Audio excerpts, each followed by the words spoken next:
এবার পদ্মা সেতু হয়ে প্রথমবারের মতো নতুন পথে ট্রেন ছুটল খুলনায়। আগে যেখানে দক্ষিণের এই জনপদে যেতে ঘুরতে হতো 218 কিলোমিটার, সেখানে এখন পাড়ি দিতে হবে মাত্র 199 কিলোমিটার।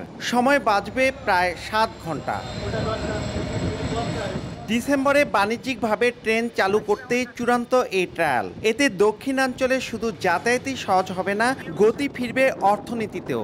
ট্রেন লাইন হওয়ার জন্য আমরা যেখানে 8-10 ঘন্টার পথ মাত্র 2 ঘন্টায় এসে পৌঁছলাম এই ভাঙ্গা জাংশনে। এই আনন্দ আসলে কিভাবে বোঝাবো আমি বলতে পারতেছি না। আজকে আমরা ট্রায়াল রান করে আসার পরে আমাদের নিজস্ব কিছু চিন্তা ভাবনা আছে। ডিসেম্বর মাসের প্রথম সপ্তাহে এটি চালু হবে।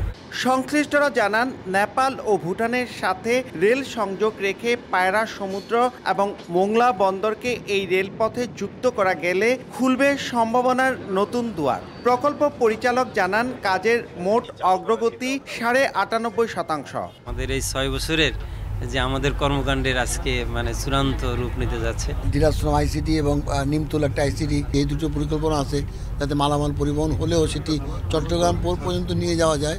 39,246 কোটি 80 লাখ টাকার এই প্রকল্পের প্রায় 221 কোটি টাকা সাশ্রয়ের আশা করছেন সংশ্লিষ্টরা। নাসির উদ্দিন উজ্জ্বল, সময় সংবাদ।